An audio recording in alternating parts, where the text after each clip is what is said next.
Hi everyone, I'm Rick Beato. In an exciting update from the metal world last year, we learned that Rex Brown and Phil Anselmo were reuniting for a monumental event, Pantera's first tour in over 2 decades.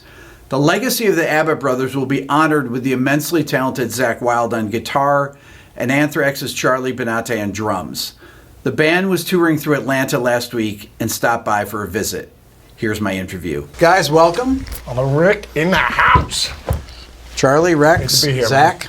Yeah, it was happy to be here. Pleasure to meet all you guys. Pantera is out playing again after how many years now has it been? 22. 22 years. And what is that like? It's so great to see another audience that maybe has been waiting, all these years to finally see this thing live. For us putting it together, kind of what we want to talk about today is, the pieces and everything that go into it. Even the fans, the way I look at it, it's a sum of all parts, and it's just been beyond our wildest dreams. I mean, it really has, especially with these two guys and just coming in and just nailing these intricate parts and making it our own, without touching the old. Well, it's all about the legacy at the end. I didn't think about myself going into this. I thought about the sound of the band and how it should sound. Now, how would it sound? Yep.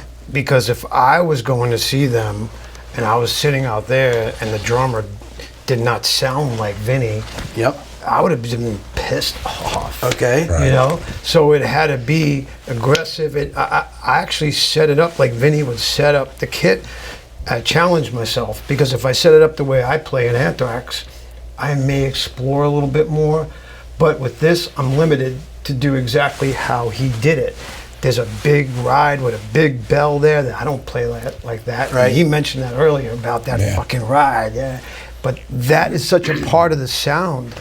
And Sterling Winfield, who has worked with the band forever, he gave me Vinny's actual drum samples, so I put them in my rolling brain, and then when you come see us, you'll hear the live drums with a bit of that sample. Just blended in under, right? Yeah, so it just, when you hear it, close your eyes, it's like, that sounds like Pantera. Charlie would send me like he'd put the camera behind his feet. Am I doing this pattern right? And that's how it really started. Between the two of us. Yeah. We went in September. Zach still had some dates he had to do. And Charlie and I we got 80 to 100 hours of tape of us, just the two of us, and we had the scratch guitar player. Just play the feel it. whole set, just play. Yeah. Just get to, and just keep the, see how that was going. And it was so and then we listen back to it. Wild, emotionally. Does it sound right? Yeah. Does it sound, And that was kind of the barometer we would ask people too in there, like, does the drum sound like, does the bass sound, are we going together? And we haven't even played with Zach at this point. We just wanted to see how we could lock in together, It's like, I don't go back and listen to a lot of Pantera records because they're still here in my head. Yeah. I think it's just muscle memory. When there was a lot of stuff I missed. Well, I mean, 20-some-odd years, it's been a right? while since you played those songs. Yeah. So me and Charlie going in and making the impetus of what we knew that as long as we got tight, then Zach came in and just put the Zach on it. That's the way I look at it. Dime's shoes were fucking pretty hard to fill. This old boy nailed it. And plus we've been friends for so damn long, That was another part of it too. So the friendship part and then the respectability of each other. We were all friends. Yeah. And it's uncannily almost tighter than we've ever played back in the day because we were too loaded back there was then. some sarsaparillas floating around. Okay, so Zach, so filling Dime's shoes, playing his parts. Is there anything that's kind of like, boy, that's is weird for me to play? Well, for me, when I was talking with Father Bocat, with Nick Bocat about it, I go, yeah, is there anything you found out about Dime? I go, yeah, my buddy was great. Now, just going through the catalog, he's even greater. You know what I mean? But it just, what I found so interesting, obviously we know, all our favorite players and all the musicians we love. it's not so much, obviously technical ability or whatever. I'm saying whether it's King Edward, St. Rhodes or whatever. I'm just saying, they're technical and they have great technique and everything. But it's what they wrote. That's the reason why you're still talking about Bach, Beethoven, and Mozart to this day. If you go see them at the Hollywood Bowl, the orchestra, and tonight we're playing Beethoven. They're still playing his music after all these. It's a testament to his music. You know what I mean? So, and what he wrote. Whether it's King Edward or whether it's Randy or Hendrix or the Beatles, the Police, all the posters you have in here. So Pink Floyd, whatever. So it's and it's not so much David Gilmour because he's blazing like Mahavishnu, Inner Mounting Flame or anything. The Soul to Comfortably Numb is just like he wrote that. Yeah. So I'm just saying. So that's what you always remember. So, but the whole thing is with Dime, it's just very unique. Like a lot of the chord choices and where things would go. Right. I'm just envisioning him writing it like going. He could go like, let's say if you were going to go to a G and an A or what, he'd go, no, I'm going to go here because it's not what you would expect to hear. I got in this zip code with pretty much almost everything. Yep. And thank the good Lord for like Attila and Ola and a bunch of these younger kids on YouTube, so they could show me, all the homework's done. Oh, they without a doubt. It was like, thank the good Lord for the fellas, you know what I mean? So I would just, because I'd be close, but I'd go, oh, that's where it is. And then, a couple of them where Father Rex would just go, no, Zachy, it's this, it's F, not a B flat or whatever. Because some of them would get so low. Yeah, the frequencies where you're like, it's like, Rex, what is that? Is that an F or is that an E? And it's like because of the overtone. Yeah. That's what I'm saying. Also, you played solid state amps, and Zach's plays the. But I would always get, if it was something that was off, Rex would be like, Zachy, no, it's this or whatever. I was like, oh, cool. That's what I thought was the most interesting thing is like the chord choices going, whether it's the pre-chorus or you go here or there. And I knew now, looking back on it, the reason why when I listened to it, I go, oh, I see what you did, like why you did that, whatever.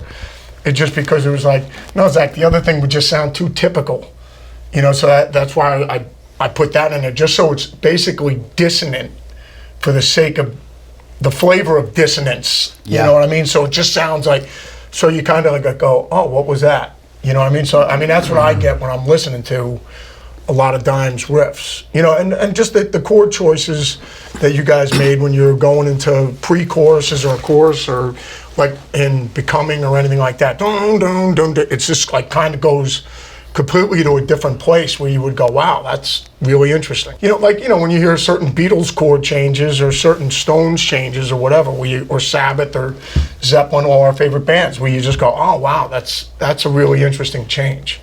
So I thought that was very cool when I was learning all the stuff. But I always tell everybody, they're like, you learn it as, like, if we're in a cover band, you approach it the same way. When I'm doing Zach Sabbath or when I'm playing with Oz and I'm doing Bark at the Moon, and I love Jake's playing. I love St. Rhodes, I love Randy, and Lord Iommi. So but the whole thing is, like when you listen to Randy playing Children of the Grave or Iron Man or Paranoid, it sounds like Randy Rhodes playing Sabbath. It doesn't, and you'd go, Randy, play it more like Tony. It's just like, this is how I sound. Like, like Ozzy, when I remember when they were telling Ozzy, sing it more like this. He goes, sing it less like Ozzy. And he goes, but I sound like Ozzy. I think somebody told him that when they were working on something, and it's just like wherever you would have put Dime, he would have sounded like that. If I broke my hand or whatever, and Dime had to fill in for me with Ozzy, it would sound like Dime playing the solo to No More Tears. All the notes are there, right? But it's Dime's touch in the hands. Yeah, because if Dime has a lighter touch and more legato, it's going to sound like that. Alan Holdsworth is going to sound like Alan Holdsworth because he's legato, where it picks everything, or Steve Morris picks everything. Right. So but that's the beauty of it, is that everyone has their own unique flavor. Who are the bands that really created metal? What are the first I would say the first metal riff ever was, you got to go with Sunshine of Your Love. Yeah. Hands down, Cream started the whole thing. I think Cream, and then Black Sabbath. And then Sabbath.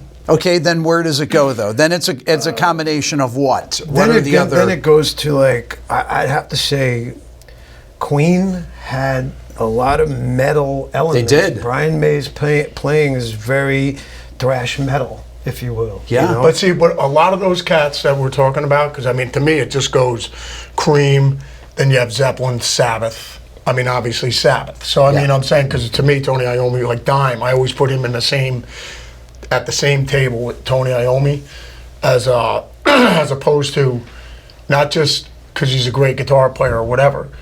It's he actually created a genre, like how you have classical, jazz, blues, Sabbath. You know, I mean, and Pantera, to me, is its own, like how, you know, you guys call it extreme metal. I'm just saying, it's its own, and all the bands, to me, Pantera is the Sabbath and the Zeppelin of that genre. The Beatles and the Stones of it, where everybody's measured by, whether Lamb of God and all the other bands are measured by the Pantera gold certificate. You know, that's the gold standard. Well, in the 90s, they carried the flag of metal in the 90s. Before that, but I think, with Charlie, I think the first metal, I think the epitome of metal band, hands down, you'd have to say, because Sabbath, to me, and Zeppelin's blues, there's a lot of blues. Well, I'm saying, okay, and so Cream, Sabbath, but what else? Judas Priest, hands down. Okay. Absolutely. But without Judas Priest Queen, there's no Judas Priest. Of course. No, it's an evolution for And sure. then if you don't take, you got to put Iron Maiden in there. Iron Maiden, yep. And then after And then you Maiden, have to throw Def Leppard in there, and then you have to throw, you know, then those new wave of British heavy metal Then you have to bands. throw Rhodes in, because that was, you know, I physically Obviously. watched Dime go into his room for a whole summer. And I was at the house the whole time. Where's Dime? He'd come out, and he was just a skateboarder kid. But he was playing those records, and he came out and played D the first time. I mean, I knew him before. He was just new bar chords. Yeah. When I got in the band, I was 17. Vinny had just turned 18, so I was, you know. We had played before we got our big break. Yeah. 10 years before that. Yeah. Or let's say 9, or let's say 8. And we knew these guys from touring that, you know, had got a better deal. We were from Texas. But we knew exactly where we had played so much together. I knew exactly where Vinny was going to go with that beat. I knew exactly where Don was going to go with that riff. Instant. And it was just almost uncanny how we put it together. 1986, we played, for the first time we played Houston, and they were playing with us. But you didn't have Philip yet. No. You had Terry.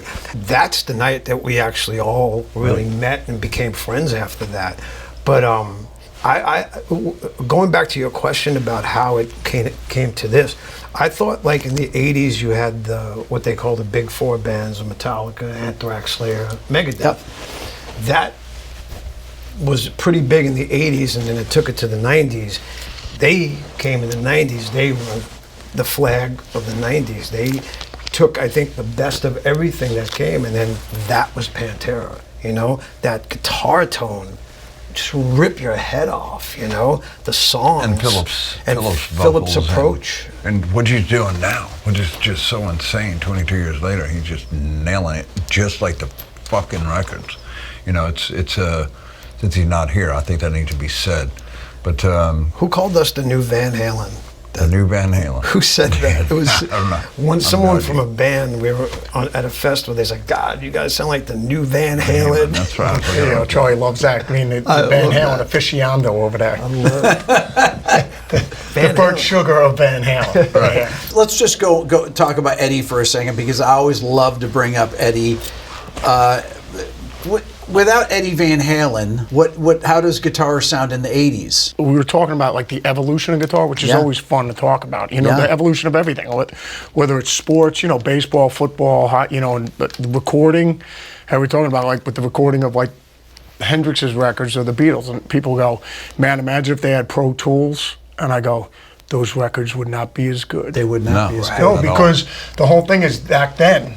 Let's say we gave them 2 crayons. And it was red and white. Yeah. No, they would have to blend them together to come up with pink. It's just like, how did you come up with pink? I only gave you 2 crayons. It's like I mixed them together.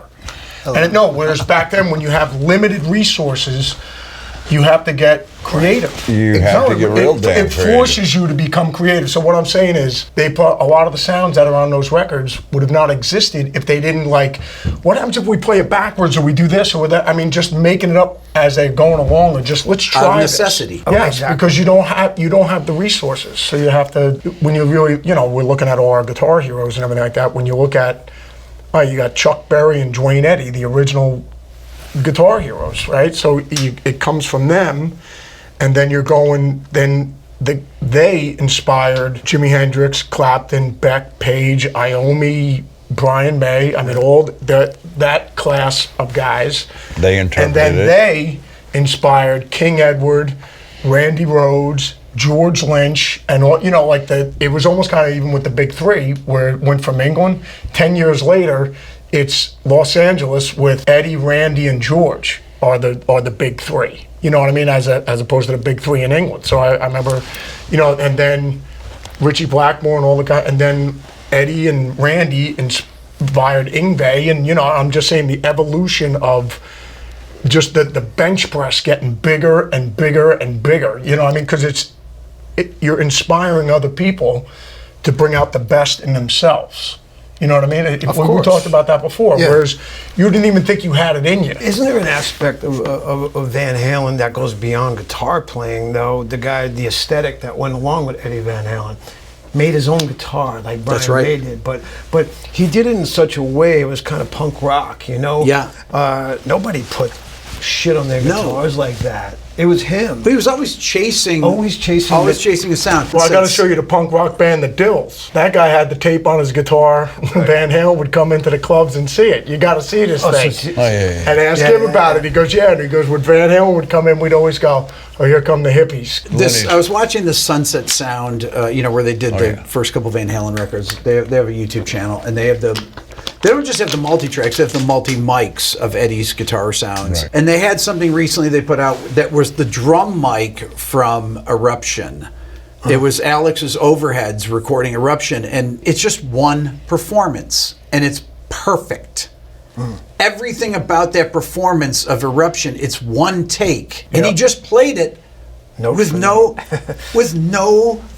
click track. With no click track, nothing, and perfectly. Right, but we've come to know Eruption how it is, but back then he was playing a song called Eruption that he created. It was a composition. You know what I mean? But the way that you had to be when you guys started playing, and you were on tape, how difficult it was to fix something if there was a mistake. When you listen to the Allman Brothers, Skinner, you listen to all those recordings where there's Fleetwood Mac and everything like that, it's like, I remember asking Gary Ross, and I said, well, Gary, what back then, like if you guys made a mistake or whatever? He goes, we didn't. And I was like, and then he was like, go get me a sandwich. Literally, that's what we did too. I mean, we wouldn't hardly, you better had your shit, when you were in the studio, because we wrote everything in the studio. It was their dad was an assistant engineer, Jerry. Or the engineer of this studio that was owned by, at the time, ABC Records. And so as kids, we would just go in there and listen. But his dad taught us a lot about the board, and then we got an MCI, and then that changed everything, and the evolution of that. So we would write these songs or write these pieces, and especially, I want to say vulgar, where they're just... that record we were on fire for playing 338 dates previous. Took a month off, went in the studio, wrote those songs with just a few inklings that we had, stuff that we had off the cameras. But our playing was so good that sometimes we just nailed it. And we would always write the song to the best we could possibly get it, then give it to Phil, let him come in at the end of the night. So we'd work about 4 hours on a track. Would you guys play with clicks? I don't mean to interrupt. Would you guys play with clicks? Sometimes we did. I think maybe, I know that we did, and then we completely didn't anymore. Yeah. But if you had an intro, right? If you had an intro of a song that needed... but it sounded like shit in fucking cans. Right. Yeah, there's always that cowbell that you couldn't control, so you could either hear it or you couldn't. Playing acoustic guitar, and it's like... Clank, clank. And it's that same old, like every studio had that same goddamn fucking cowbell. It's horrible. And so I eventually just turned it out of my mix, you know, and back in those days, I think we had like left and right or whatever the fuck in a little volume. Now, would you guys play in Anthrax? Would you guys play with click track much? Back in the day, no. Yeah, because I mean, you could use polyrhythms off them all the time and everything like that. So I mean, I enjoy playing to a click just because you can groove on it. I mean, it depends on, you know, if you're gonna. People get this perception that it's going to sound like like a computer, or it's going to sound. It's not quantized. Regimented. If I play a click for you and you're grooving around it, I mean, you're playing polyrhythms off of it, and I mean, just as you're grooving off of it. So. No, that's never bothered me. And you know, but I mean, like, I think coming from the 70s, I mean, all the musicians, I mean, you listen to yacht rock or you listen to anything, I mean, the Eagles and everything, it's like everybody could play their instruments. And I mean, not kind of play them, like play really well. Right. And I mean, it's just, but you would do takes of track. You would do like 8, versions of the song. It's like, okay, that's going to be the best one. Which I think is kind of insane, though. I mean, after about 3 takes, the magic's gone anyway, man. I mean, it's gone. You know, Vinny would try to get in there to keep, I'm like, man, you had it. Number one, you just take the second half of 2, it's exactly, put it on there, you're good to go. Typically, when you guys would record basic tracks, would you edit the 2-inch? And if there was a section, if the whole band's playing together, say, we like the bridge out of this, and you would just maybe put them together. And then come back later, and if we had to punch something in, then we would. Yeah, I hated punching in because I always felt I could hear it when you punched in. There's leakage, Man, what I mean? Terry Dick was really good about getting and his dad, and Vinny was even good at it, where he got just right there to that, where the next note hadn't even hit. Yeah. It's just in that little space. I mean, nowadays with the Pro Tools, it's so insane. You would never even know. And we now. do play to a click nowadays. But I mean, back then when you had to cut tape, oh my God, forget about it. Or but that's what we did, man. Those records were all. That's what you had to deal with. Yeah, with Ozzy, I mean, like Miracle Man and anything like that. I would just play it all the way through, and then go, all right, let's double it, and then play it all the way through. Done. Next song. I just always thought that's how everybody did it. Well, what did they have in the '80s that used like a Lindrum? That would be your click. Yeah. Yeah. And there weren't many sounds in that. No. So you had to deal with that. But I remember making my own headphones. I would take when you go shooting guns, you wear the big cans. Yeah. And then I would put Sony, I'd break them, put them in there. That would be my headphones because the drums sounded so good when you had those big cans on your head. They're just great. Rex, when you guys you worked with Terry Date on a few of the records, right? Probably 3. You did. Yeah, everyone except for the last one. But Vinny was, Vinny had learned so much off his own man. Vinny and Don made those records. Yeah. They really did. When it came down to it, they had final, kind of say, and they kind of took after the kind of Van Halen brother. If you take a look at this band and you take just 2 bands you had to pick out of there, it would be Van Halen and ZZ Top sped up. And that 6/8, right? That's what that Texas Stomp Boogie, as we used to call it, was all about.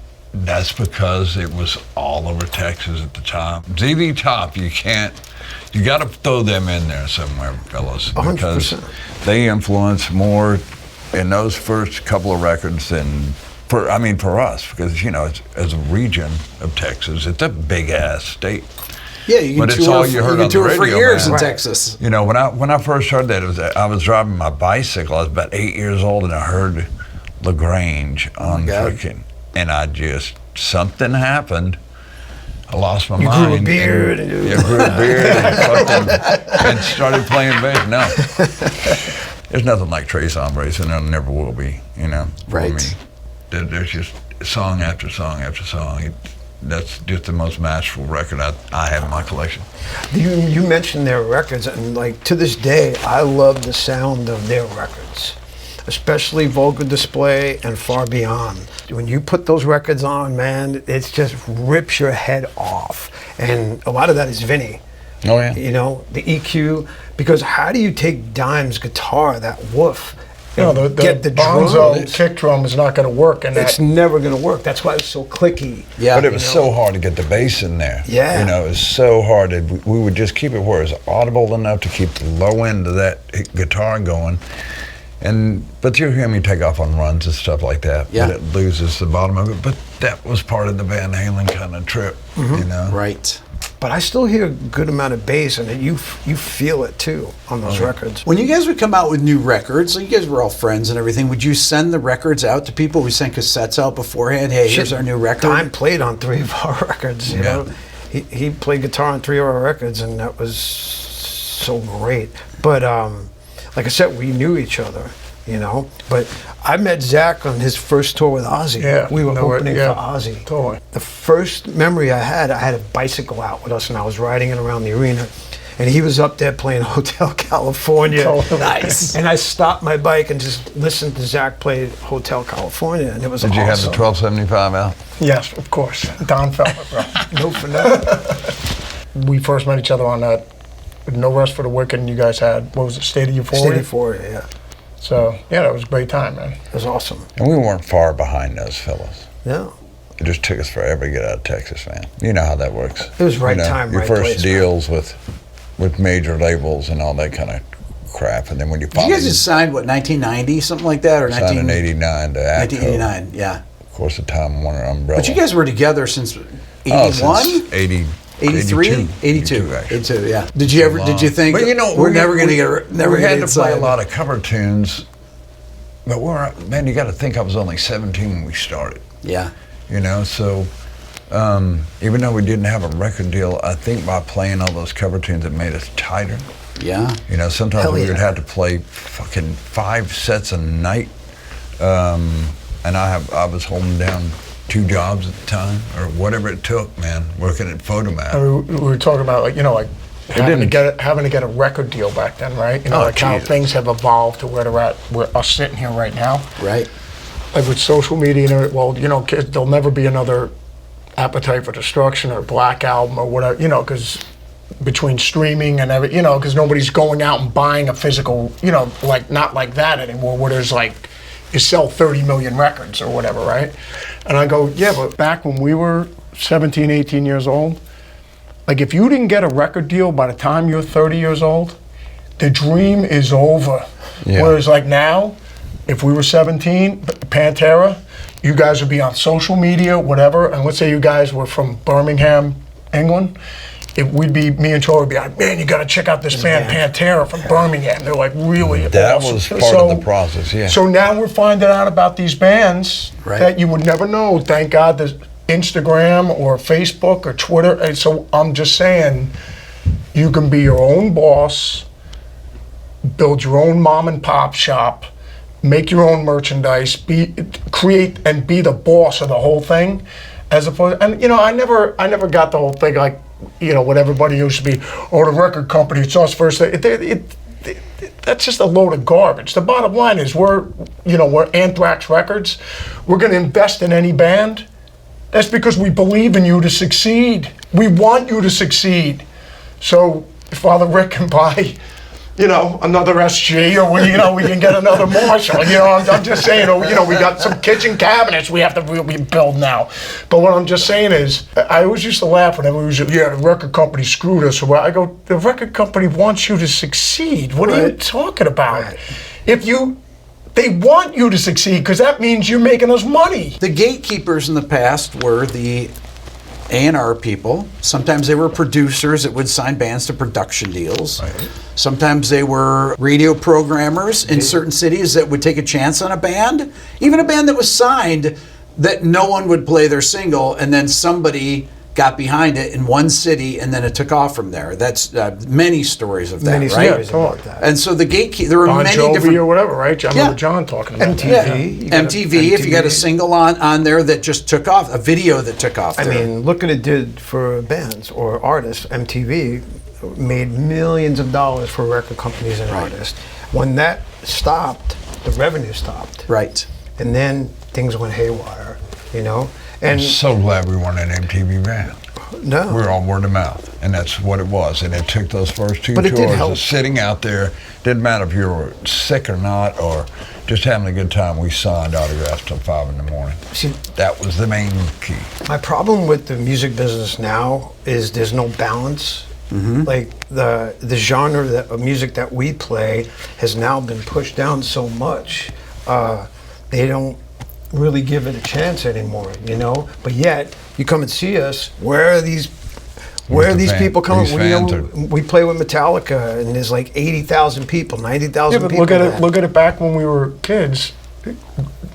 How often did Black Sabbath get on the radio? Very little. That's what I'm saying. None. I mean, we're huge Yeah. Black Sabbath fans. So That's I mean, right. regardless, They were we're going to word the of mouth Garden to fans. They see were. Sabbath. They're not on the radio. Zeppelin No, word of mouth. absolutely. You know, Zeppelin they were did word no of mouth, press. but yet, you know, you would hear Sabbath on the radios back then too. You would hear Paranoid.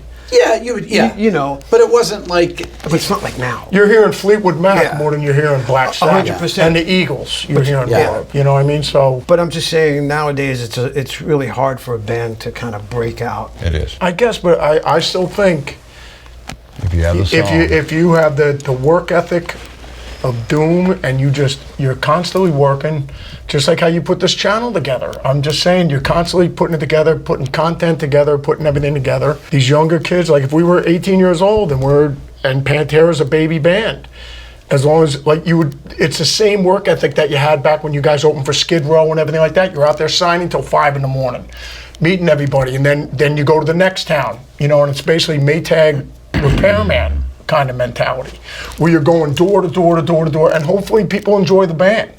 You know what I mean? You can't force people to like something they don't like. You know what I mean? By the time we got signed, we were already pissed off enough at the fucking labels and everybody else to just not give a fuck.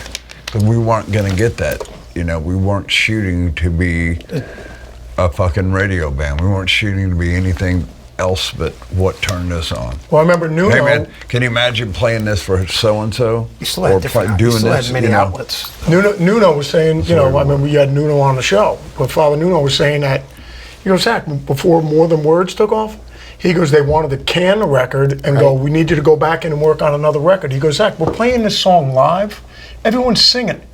Right. He goes, it was just me and Gary and everyone's singing the song. And like, we're all looking at each other like going, wow, I guess they like this one, right? And then he goes, bro, the A&R people should be down here to see how people are digging this tune.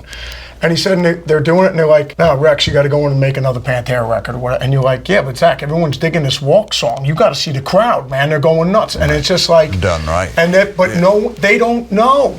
And he goes, Nuno said he actually got on a plane, flew from Boston, went to LA, went to A&M Records, and he said, look it. He goes, I understand you guys got Janet Jackson, you got everything, and I get it. We're the low guy on the totem pole, and we really don't mean anything.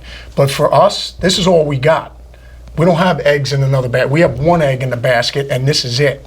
So, but if you guys aren't into it, and I completely understand it. I mean, if you guys are like, well, we really don't want to put that much work in it.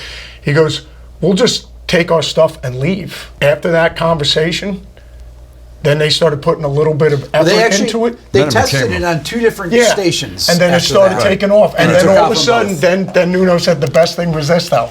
After the thing was like #1 on other planets that we didn't even know existed and stuff Right, like that, sure. right? And different dimensions and everything like that. He goes, Zakk, I look on the back of like Billboard magazine, and it said A&M Records. He said, we make hit singles, or like we create artists. And he just goes, they were telling me like, you know, dude, you need to like leave, you know what I mean? Like make another record. And he goes, that's funny. We all have horror stories about record Oh, God, companies. I could tell you. Yeah, We it'd could take do too a whole long. segment on. No, but what I take in that from that as well, from the Nuno story, you need to be on top of your business. What I'm saying, because it meant everything to Nuno, so instead of just sitting back and letting it happen, he goes, no, I'm going out there because I'm gonna make this happen. So if you have a work ethic and you're driven and you want your thing to succeed, you should be on top of it. Nobody's gonna work harder for you than Than you. you. And it's Right. our coffee shop. So I mean, we should be the ones in charge of our little restaurant. This band has been DIY since day one. You know, we still try to keep that approach. That's why I think for the these younger kids showing up bands- to these shows, you know, it's just amazing. We saw a complete like revival of like rock fans coming out to the shows again, and it's like that's encouraging. Please take this, do something with it, kids who are learning how to play. Don't model your band after that band exactly, because that's what they do a lot of times nowadays. They all sound the same. there's no individuality. You know, Pantera sound completely different than Anthrax, BLS, Metallica. You know, they have their own thing. That's why it worked. Yeah. You know? Yeah. But nowadays it just gets all put into the same vacuum. As far as musicianship goes, I mean, I remember somebody was telling me, oh yeah, guitar playing dead or something like this. This was like a couple years ago they were talking about that. And I go, really? I'm like on Instagram going, Right. there's like nothing but insane, awesome young kids playing guitar. Yeah. I mean, and like where you could tell they're putting in the time to have, like their technique is amazing and everything like that. So, no, I think just every generation, like you said, how it evolves or whatever. I remember Robert Plant saying about when the British blues explosion started happening between John Mayall and Cream. Yeah. Then, you know, that inspired Zeppelin and Sabbath, you know, because I mean, it was that implosion going on where everybody's getting involved in it because it's just, it's addictive. And Robert Plant goes, yeah, he goes, basically we were trying to play blues, but it was almost kind of like a 2-year-old trying to play blues where it's just like instead of having any compassion with a doll, they're just like swinging it around and banging it because they don't know how to pet a dog. You know, they're just banging on it and just because that was our interpretation of the blues. It morphs into its own thing because you're not even playing it properly. You know, I mean, it was what Robert Plant was saying. It was like we were just thrashing. Which kind it of about. ties us back in to what we were talking about earlier about the three of us and what we do now that we don't have Vinny and Daryl with us. You know, and the one thing that we do is try to keep them in spirit and memory. We're still playing the same songs as good or almost as tight as we did back in the day, if not tighter at some points.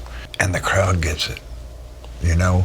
And then it becomes a show, and then it gets, Right. we go to another place and the crowd gets it. And it's word of mouth, and then you see it on YouTube.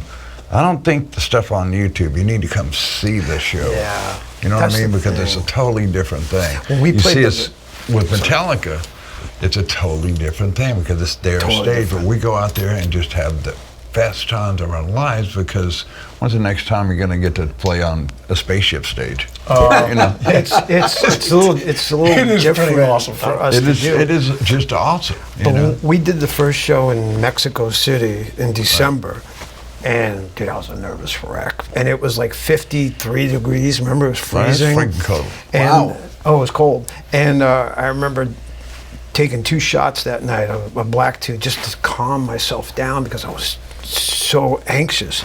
And we got up there, intro started, first song kicked in, and it was like, wow, there it is. That's what I call the shot across the world right there, that one little moment of time, and I remember it because I just felt this huge relief. Before that come Kabuki on. dropped? Yeah. Because we had been in a hangar for, you know, these 2 two guys weeks. have, for Yeah. 2 weeks getting this thing down with the lights and the production on this thing for 9-10 hours a Yeah. day. But I remember the Playing funny the thing was song. because there was no warm-up shows. We didn't do any club shows. Yeah. So the first show was the what in front of 40,000 people or whatever it was, you know. So you it was talk like, about walking between a high wire between the Yeah. old Sirius building. You know, that's the way I equated This it. is funny because you guys have played thousands of shows between you, right? But yet, Yeah, no, this was. Yet- but that one I was kind of for me I felt as like the adrenaline.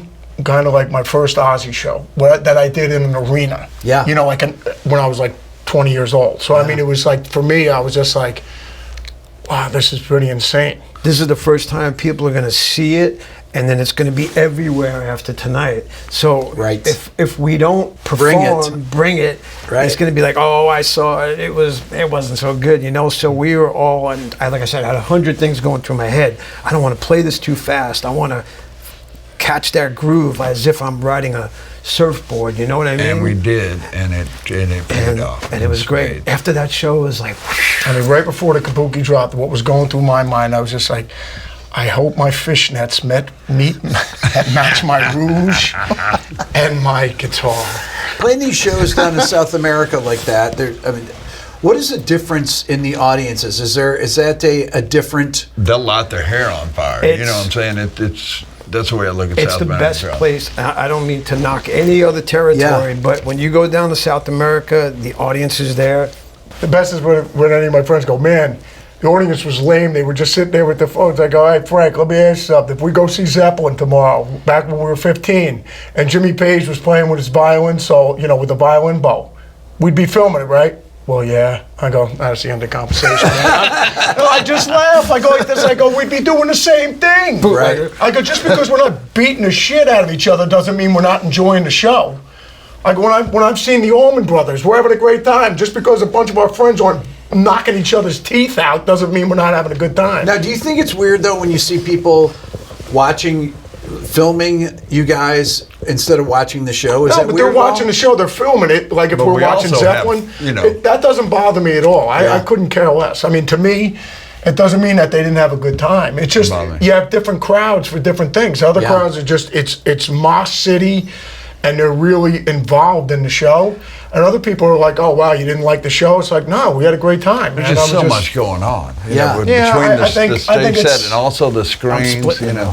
I'm split in the middle. Some people record it so that they can be the first to put it up. So it's like, Yeah, well, here, look what I did, look what I then did. here's my argument with that, with everyone with the filming thing. Where they go, how lame is this? I go, wow, I bet you wish we had cameras around when Randy Rhoads was around, no, huh? Oh, yeah. Hell yeah. No, because there's no footage of St. Rhodes, so I'm just saying it would That's be right. pretty great if everybody had their cameras then. Right. You wouldn't be complaining about it then, would you? The funniest thing, let me tell you a story about that. You brought it up. They were in town, and Ozzy was playing, Rhodes was playing, and was it Motorhead that opened up that tour in in 81? That's what it was. Motorhead, 88. and we went and saw the show. I'm working at a photomat. Okay. I would look through the pictures of some of the folks that came. The George in, Costanza shots. Right. Not those, but you know, you'd see this kind of long-haired guy come in. You knew he was, in the same music. So you'd kind of, when you get back, you'd go, oh, I remember that guy, and you kind of look through his photos. There was fucking about 10 great photos of Randy. And I called Dom because I knew his number. And I think he was pissed at me about that time. So I just had these photos made. You print some extra ones, recopied, right? And printed extra Yeah. ones. Sent them to Dom, and he was just in Yeah, because back then you couldn't shit. get any pictures. The only pictures you got were in Cream and Circus. And, just you know. classic ones. And I think I still have a copy of one of those. Even when I go back to look at pictures of Zeppelin, there's very few good pictures of Jimmy Page. No pictures in the studio. That's another one. Pictures. No, of pictures him in the studio because Right. he's probably like, guys, get out. I'm working right now. You know what I Yeah. mean, or whatever. I'm just saying of us just taking pictures of Jimmy going. I remember this is when I was writing a solo to Stairway to Heaven. You know, I'm just saying to him taking pictures of like this is when I was doing the solo with A Whole Lot of Love.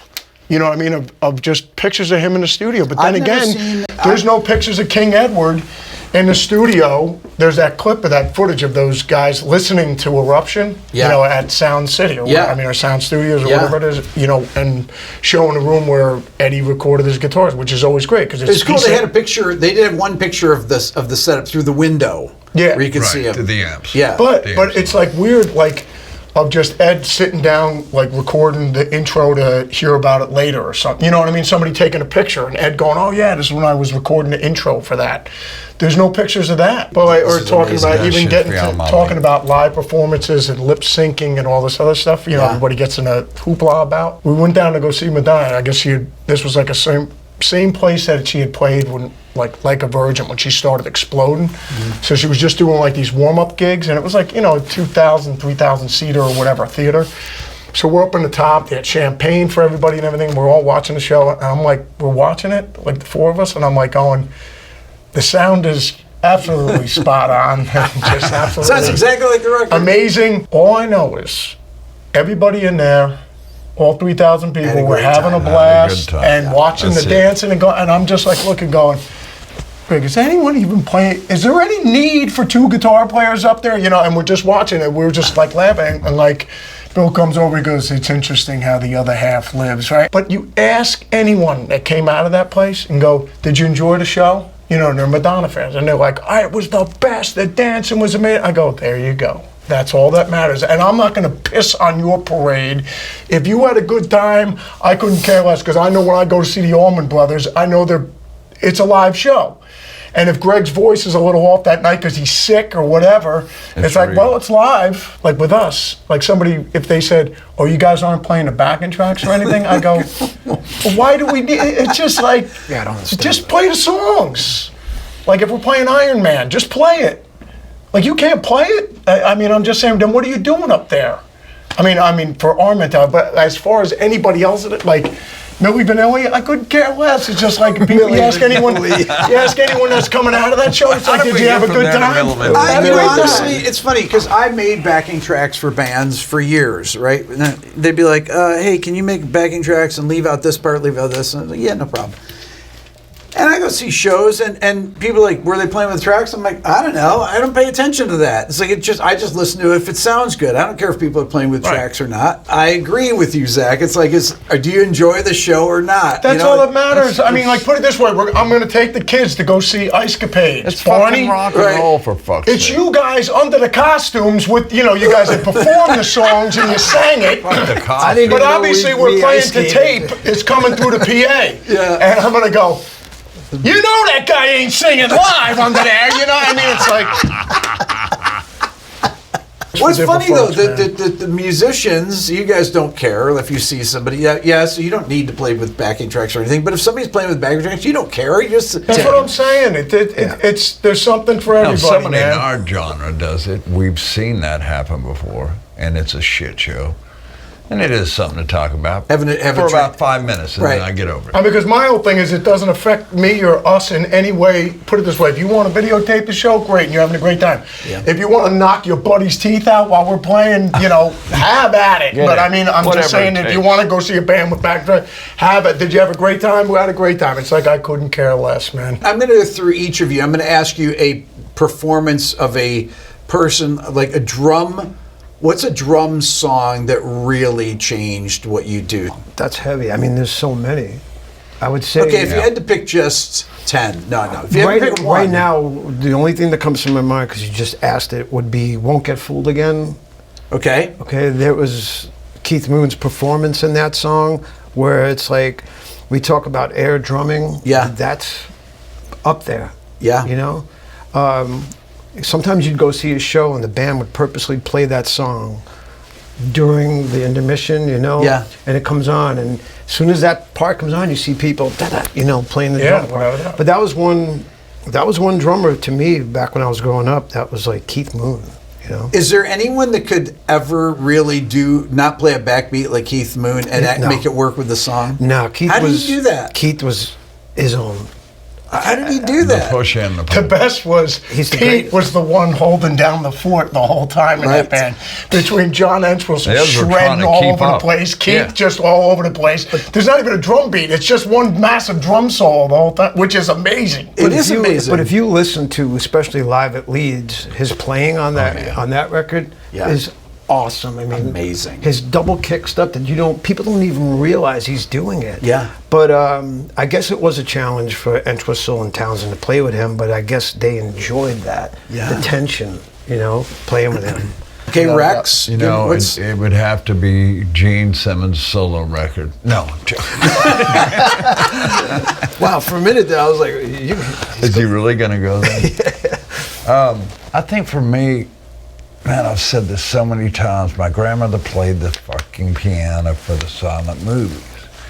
I would drag her out. The one was 70 when I was born. I would drag her out. She had this old stand-up piano, and I would sit and watch her left hand as she played all the ragtime stuff and all the boogie and all that kind of stuff. And she knew it all. And this woman was, until the day she died, one of my best friends. It was just that rolling, and that's what got me going up on this bass clef. When it comes to rock and roll, I have to go back to ZZ Top. Those first 2 or 3 records just fucking killed me. I don't think that I was introduced into metal until maybe AC/DC Dirty Deeds. That's how far I was into the Beatles and everything else before that. I'm not as big as a metalhead as he is. Interesting. Because I'm more traditional in the composition range. Right. I would bring stuff to the table that Diamond Vinny had never listened to before. Yeah. And that you kind of meld those influences in. They go, oh, I now I see where this band comes from. This, let's try that. And I also arranged a lot of, when the key changes and all that stuff for Diamond, especially the solos. That was, it just comes from training. And I also was in lab band, and so I could sight read. I could do, UIL every year, 4 or 5 years standing, Got a scholarship to TCU and North Texas State. And just kind of went, no, I'm going to do this rock and roll thing. Zakk? I mean, like you said, as far as guitar moments, I mean, I guess when I, obviously Lord Iommi would have to be, because it's usually your favorite band, at the time. So, I mean, obviously it was Sabbath. And then I remember my guitar teacher, Leroy Wright, being in Jersey, he, to physically see somebody playing it in front of you, it was like seeing magic tricks in front of you. And just looking at the fretboard and watching his hand, I was like, this is the most interesting thing I've ever seen in my life. So, and at the time, Crazy Train had just come out, so he was playing Crazy Train. Then he was playing, and he was a huge Hendrix guy. He loved Trower and Frank Marino. That's how I found out all this through Leroy. And then obviously Jimmy Page, and just like all these solos, him hearing Randy on the King Biscuit Flower Hour, like his live solo. Here's a good story with King Edward. I remember the first time I heard Spanish Fly, we were like, oh my God, whatever. So I was over in Japan doing a promo for Black Label, and he was over there with Gary and the guys. So it was the Van Halen 3 thing. They were doing a Budokan. So I remember the night before, me and Ed came over was in my room. We had a couple adult beverages in that, and so we were just getting hammered rolls. I remember Ed playing my Les Paul down around his knee and just playing every Jimmy Page lick. So I'm like, going, this is incredible. I'm watching Jesus Christ playing, Led Zeppelin songs. This is like amazing, right? So we're talking, and I remember telling Ed, I go, yeah, I remember when Spanish Fly came out. I go, they had like in the listening room, they asked John McLaughlin, about a Jeff Beck song, about this song, that song.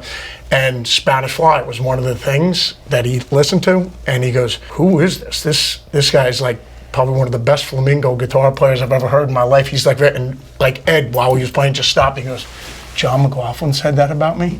Like, and it just blew me away that, well, obviously he knew John McLaughlin. Right. And then that, like, it mattered to Ed. Like, he was like, wow. Like, I mean, he was like really, it made him feel good, like going, wow, John McLaughlin actually said that was like incredible. Yeah, I think Ed and all these moments, Jimi Hendrix, Robin Trower, Frank Marino, the live record. Oh, yes. Mahogany Rush. I mean, it's just like, and then after hearing like the power of rock and roll and everything, like, I mean, Frank Marino, forget about it, lights out. But yeah, I think all those moments in Al Di Meola and Friday night in San Francisco with Paco and all the guys, I mean, it's just like absolutely out of control. And then, Steve Ray Vaughan stuff, and I mean, everything Absolutely. When you hear all these newer guys coming out, it's just like, and like we said, I mean, as far as I think the current state of guitar, like I said, on Instagram, you got all these like incredible, I mean, I think it's alive and well, without a doubt. Remember an old interview with Terry Date that it just came to mind, where he talked about metal. He said, metal always comes back around every 7 years or so. Where are we now? 2023. And when we've done the festivals now, like Bring Me the Horizon, they go over huge. You know what I mean? I felt the resurgence coming before we even started doing this. Mm-hmm. I really did. I could kind of feel, you could just kind of watch, you read the paper or whatever. I definitely saw it when you guys played together, and the April before we started this thing, or whatever that was. Right, but we're not. But we're talking about the bands who've been around. I don't know who's coming now.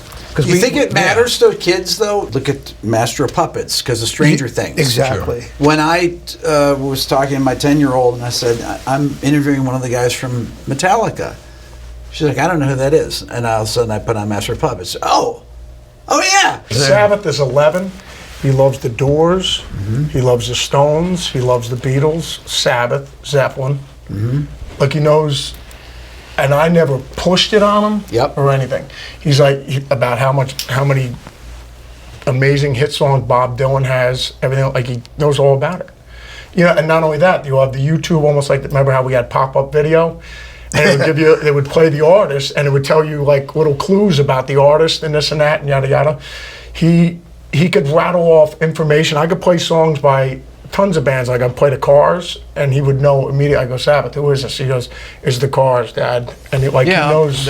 I'm glad you brought that up. My kids can do the same damn thing. Being around Dad for all those years, and then, kind of being, it's crammed down the throat because that's all I was playing. But I played a whole different thing. When my daughter wanted to pick up guitar at 14, I said, okay, here's the records I'd like you to start on, which were the Laurel Canyon records and the Carole King and all that stuff. So you just get the lineage of where the female comes in and kicks ass, the Jonies and all that. Yeah. That was important that she learned that, and now she knows fucking everything. She goes, you know this band, da-da-da? And I go, nope. And she'll send something to me, and I'll go, unbelievable. Would never have heard it if my kid didn't tell me. There is a fear inside of me that says 30 years, 40 years, 50 years from now, will this type of music become jazz? Well, look at doo-wop. Go away. I'm just saying, doo-wop from the 50s, it was massive. And then it kind of went away. But or look at, not for nothing, the rap rock thing, and Limp Bizkit was gigantic. And, everybody was kind of like, oh, well, we need to have rap meets rock it's all in the songs. New metal stuff. Yeah, and I'm just saying, and that becomes huge. But I'm saying, think about it. Even all the bands, the only advice I give to, Zakk, you got any advice for my son or my daughter? They're playing me. I go, yeah, whatever it is you love and whatever it is that moves you, that's what you should be playing. Bon Jovi was the biggest band in the, when Slippery When Wet hit. Yeah. And all the A&R guys would have been telling Guns N' Roses, you need to be more like Bon Jovi. They're like, but we're not Bon Jovi. We love early Aerosmith and all this other stuff and whatever. Just do that. And then by the time Guns N' Roses is the biggest band in the world, they're telling Chris Cornell and Soundgarden, you guys need to be more like Guns N' Roses. And they're like, but that's not what we do. Well, then 7 years later, we have a #1 record. Where are these bands? No, but it's the same thing with Pantera. Just be Pantera. This is my point. Same thing. I'm saying 50 years from now, where are the songs? Where are the bands? Because can you name a song in the last 10 years from a rock or metal band that's... Mind you, Charlie hasn't listened to anything since Led Zeppelin 2, so he wouldn't know. I was saying, you used to hear songs on the radio, on pop radio, that had real orchestras in them, like strings and stuff like that. When's the last time you heard anything like that? I'm afraid that, as Charlie's saying, here we are 50, 60 years later. You're never going to have, you should be blessed to have Jimmy Webb on your show. It was just amazing. The guy was just, even at his elder age, he still had so much creativity. You could just tell, when he was playing, or he'd mess it up, or then he would put something on top of it that wasn't there in the beginning. Right. I love that about music. But that's what that's kind of ties back to what we're doing. We're just adding a new twist on what it was, with keeping it as solid as we possibly can, but we have 2 new different characters that come in and interpret their way of how they see it. Right. And it makes it exciting again, and it makes it real again. There's bands That's the way I look at it. That are doing stuff. I can name a couple, like Shinedown have songs that are, rock songs.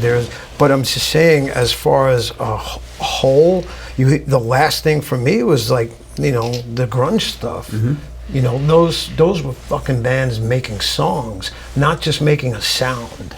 When I interviewed the guys from Soundgarden and Nirvana, Chris from Nirvana, it's great with Kim, yeah, and they were really the last bands that were before the internet started. And when you went to see shows back then, nobody had phones. You'd call your friends. Oh, let's meet down there. Mm-hmm. Oh, yeah. And it was all about what was going on stage. I remember seeing them at the Moors. It was Soundgarden, Voivod, which is the great bill, and Faith No More. Yeah. And that's 3 different spectrums of bands. That's really and it was diverse. The most insane show I think I've ever seen. And I don't like to get too bleak on this whole subject, but it bothers me. Yeah, it just bothers me that there's we strive to be better at what we do all the time, but it just seems like people got really lazy with creating music. They don't. It's good enough. Okay, so Zakk, is there a dime rhythm riff that was weird for you to play at first, or no? It's not so much it's been weird. I just find them interesting. Yeah. You know what I mean? Like, like we were talking about before, like, wow, that's a weird choice of notes to either go on to, even just like when we were playing Revolution Is My Name. Oh, yeah. Like a bunch of and the funny thing is JD, who, plays a Black Label, the Mongoose, we were talking about when I was like learning, I was playing some of the licks. I go, JD, check this lick out. I go, I don't even know where Dime was thinking about or where Rex was thinking when they came up with this thing. He goes, it's amazing. Even JD just goes, it's like borderline prog. Like a bunch of, not that it's Dream Theater, where John and the guys are more, though I had more proggy type stuff. Yeah. But like, people just think of Pantera as this brutal, crushing machine, a riff machine. But there's like intricate, like kind of like fusion kind of things in these things. I'm like going, wow. You know what I mean? Because it's just like, actually kind of complicated bits where you need to know, like a 13-year-old kid who's just learning how to play. Yeah. I could teach him maybe walk. No, like if I'm going to show him Smoke on the Water on the low E string. Sure. And I could show him walk. Just because it's one note. Some of these other things, I'm like going, bro, you got to like put in the time and do scales. Penny and I listened to a lot of Rush. He liked when we had first period of lab band, and I would always get up early, go to the park, burn one, go into the, and we would have these sectionals. So, we'd take the bass amp in there and we'd just play 2112. I swear to God, the whole goddamn run. Oh my God, I used to play 2112 all the time. And it was 79, 80, something like that. We're just getting into them. So that has a little bit of drawing from it. Dime never was a Lifeson fan.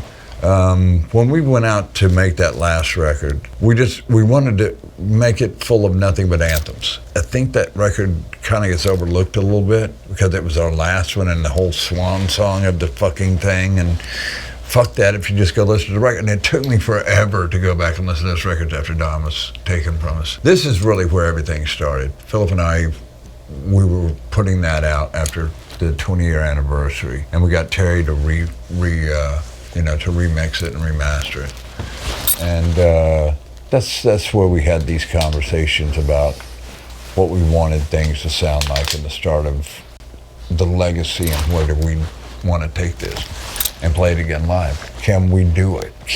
Do you want to fucking take that step? And by God, we did it. It's a great satisfaction. Then again, you're only as good as your last show, and that was the big motto of the band. You're only as good as your last fucking note. And it's a gob, man, you got a lot of working up to the next night. Yeah, but I mean, like we were talking about before, like my whole thing is for the younger generation, the beautiful thing about it is that they could be their own bosses, and it's whoever's going to be the most driven and whoever's going to put the most work in, and it will rise to the top. Because I think like Metallica, if they came out nowadays, if Lars would have never picked up a drumstick, he would have, being the driven person that he is, he would have had the most successful coffee shop on the block.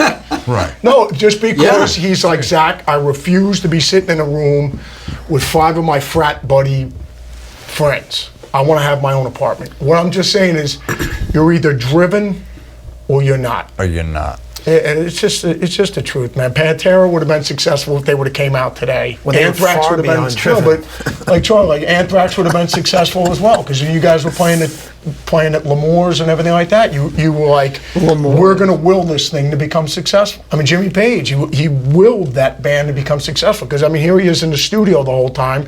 He's watching the Stones and the Beatles become successful, and he's just sitting in a bird cage watching all the birds flying around. Yeah, I mean, and he's like, I'm going to do this. I'm going to figure it out. But I am going to have a piece of that. Yeah, you got to take chances in this business. And, we had gone through enough trying to get the fuck out of Texas. We just stopped giving a fuck. That's when it all happened. Well, it was just like, we had made all those indie records before and had one with Philip on it. And we don't kind of go back there and draw on it because we were 17, 18, 19 when those things came out. Then Philip, when I was about 23, 4 years later, and it's just a natural progression of where we are. But it's also the four that did it. You know what I mean? Yeah. Didn't work before that. No. That's the thing. But that's the whole thing. Philip Once brought a once whole you get new set of music into our into our sites that we never would have drawn off of before. Maybe if we hadn't heard some of those underground records. Since I've been doing these interviews over the last few years, the thing that I've noticed the most, that I'm noticing again today, how diverse their taste in music and their influences are. We don't, like, for me, I never, like, dabbled in one thing. If I liked it, I'm going to find out the whole catalog. Like, where did they come from?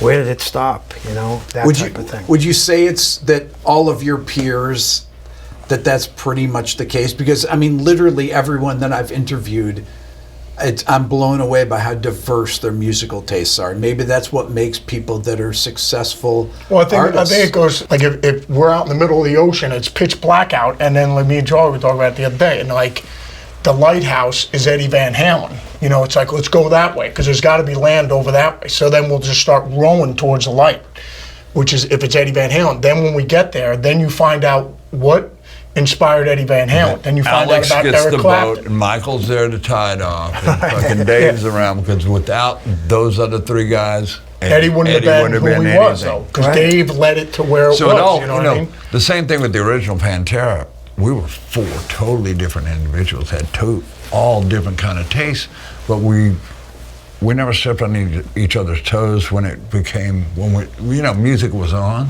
We tried to soak it all up. But do you still listen to things that you liked when you were younger? Because for me, growing up in New York, like, I was big time into, like, the whole punk rock thing. But that helped to form the sound of Anthrax. You know, we were a very New York sounding band. We were different. You were a New York band. We were a New York band. We sounded like New York, you know. But the thing about, like, the other bands like Metallica, Megadeth, Slayer, we were all coming up at the same time. We were all associated in that realm of metal, but we all sounded different. Very different. Very different bands. Yeah. And you take 1986, where they had Puppets, Slayer had Rain and Blood, we had Among the Living coming out, and then you had Megadeth, Peace Cells. Those four records don't sound anything alike. Nothing alike.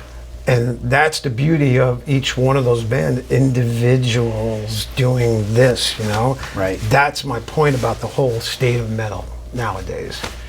It's not like that anymore. But that was a very unusual time because things were being invented.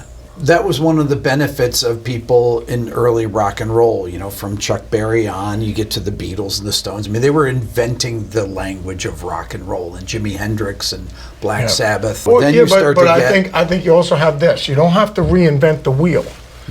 As I'm saying, Guns N' Roses is a perfect example.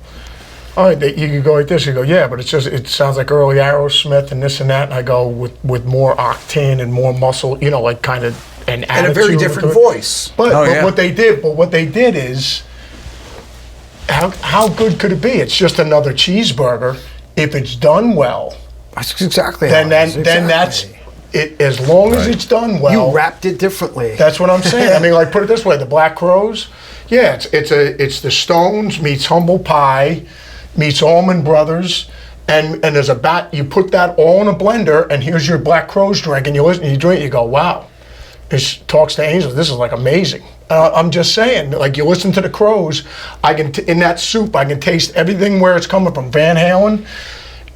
Everyone talk. There's no Sabbath in that soup. There's no Zeppelin in that soup. There's nothing, but there's a ton of ZZ Top in that soup. Ton of Because bottoms up, everything. Hopper Teacher, that's all ZZ Top on steroids, man. And I'm just saying, but it's their interpretation. That's right. Of that. I mean, Billy Cobham's, Alex Van Halen took a few things from Billy Cobham. You know what I mean? Yeah. And then. Oh yeah. But at the time, I didn't know Billy Cobham. You know what I mean? Right. I just knew Alex Van Halen's playing on the one. Vinny knew all those jazz guys, Buddy Rich to whatever. Yeah. Oh, Buddy Rich was. And he my mom would loved wake me him up. to death. Buddy Rich is going to be on the Tonight But Show. Vinny also didn't give two craps about anybody else what he listened to, if they liked it or not. When we went together and saw Pat Travers with Tommy Aldridge and Mars Cowling on the bass, he's from here, I believe. Tommy Aldridge. Mars. That record kicked my fucking ass, because I never heard that kind of blues kind of sped up the way that, that Pat did back in the day. Dude, that live album. With Thrall in there, Pat Thrall. Pat Thrall, yeah. Fucking insane record, man. But see, that's the thing. I liked the proggy stuff too growing up. Jethro Tull, Yes was another big thing. Influence. And then I got into it went deeper, with bands like UK and Holdsworth and all that stuff. Right. Bill Bruford, incorporated all of that into But this the crazy blender. thing is, if you weren't a musician, when we always talk about with your musician friends, if I hadn't picked up a guitar and I was taking lessons from Leroy, and I remember being 15 years old going down to the basement of his house in Bricktown, I remember it was like insane because all Leroy's friends would come over. His one buddy Andy was like a complete Robin Trower guy, had the Univibe, everything. I mean, it was like and killing it playing Trower.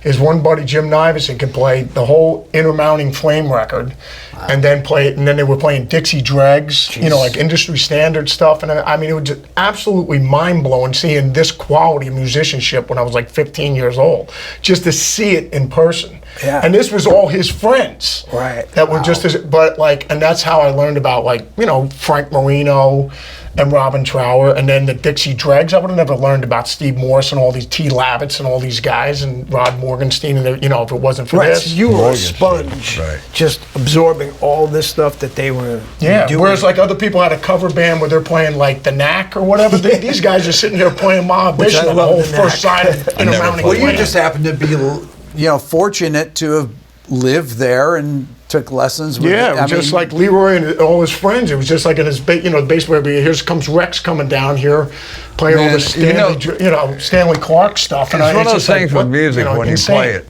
When you're in the right place at the right time. Have you ever felt that in your life? Oh, absolutely. Like I tell felt my that wife so before I ran that every many time times. we wake up in the morning. I go, you're the lucky winner. Yeah, but anyways, carry on. absolutely. But that was what it felt like in the early days of Pantera. It was just fucking whatever it takes, do it. Let's put on these fucking. But you know what is amazing? When they said spandex, I said no. Put up the camouflage pants. I had to fucking wear the spandex. But I got a chick, so what do you do? But you know what is amazing when you talk about for free, right? getting a group of guys together, like how when Rex was saying when the four of it when it came together when Philip joined the band, and then it was like, all right, now it's ready to roll. Yeah. The machine is ready to go. Yeah. The last piece was found. Yeah.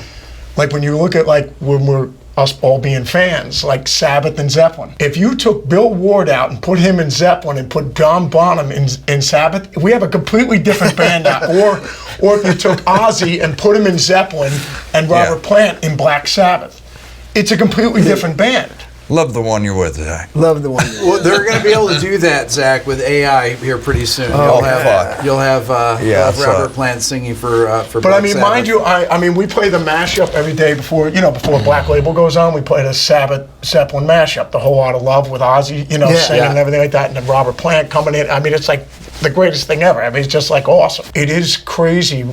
I mean, how awesome it is when you have the four elements of four different individuals that come together, regardless, all our favorite bands. When you get, whether it's Pantera, whether it's Anthrax, whether it's Zeppelin, Sabbath, the Stones, whatever. You get that core group of guys together. What all the uniqueness they bring to the thing. Like Guns N' Roses, that first album. With the five of those guys in there. The chemistry. It really is. It's all about the chemistry. It really is pretty amazing. Sometimes you don't even realize Where it those until notes like land. the third record. It's like we do have some chemistry going here, But you mentioned AI, and it probably will be very, very big in the next couple of years. And the record labels will let it And the record company do it will because let they can make money off of it. Yeah. without the artist. Fuck 'em. Without the artist. That's the Right, but Yeah, it's a Twilight Zone episode if you think about it. Like, should we do this? Should we not do this? Not.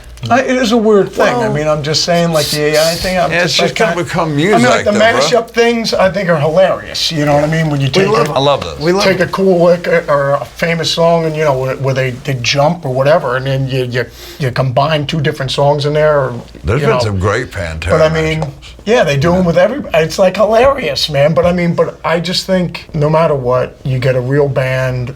They will always rise to the top, and just like driven people will always succeed. The Grammy Awards are going to admit an AI version of a Drake song. So they're going to let that be one of the nominations. I think that's, now you're accepting it. This is Napster. Now it's going to Napster gone crazy. Yes. Napster AI. Think about it. You should start your own campaign, Charlie. You should. Oh my God. You should.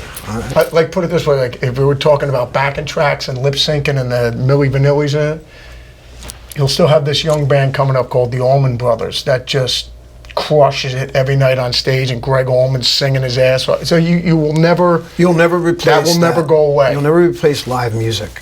Yeah, like Barbra Streisand is amazing. Then now you have Adele. What I'm just saying is, you will never stop driven, talented people. You'll never stop the dime bags. You'll never stop. I'm just saying, the younger kid that's 15 years old that's inspired by Dime the way Eddie and Randy inspired Dime, that kid, Dime is his guy, and that kid's going to come up, and then he's going to inspire a whole another legion of kids. I never thought that I would see Pantera, which I haven't seen in this, in this incarnation here. I never thought there'd be another Pantera Nor did show. I. Neither did you, Rex, right? I didn't think so. I mean, how far we've come in achieving what we have in such a short amount of time. There's still so much more to do. And we've only had, I think maybe about 11 days off between this and Europe. So we're all ready to go home, not see each other for a couple, and then we'll get back together on the weekend. Come on, I thought we were all going to go shoe shopping today after we hang out with Father Rick. You notice what I'm wearing? My arm. This is what you get. My own. I thought we were going to get the don't give a platform fuck, boost today, kids. man. Well, I appreciate you guys coming in and hanging out, and it's been such an honor meeting you all. Huge fans of you guys, and Right back, guys. so Huge fans of the Right show, back man. at Keep you. doing it, Father Rick. Thanks, sir. Thank you. Appreciate it. Cheers, Father Rick.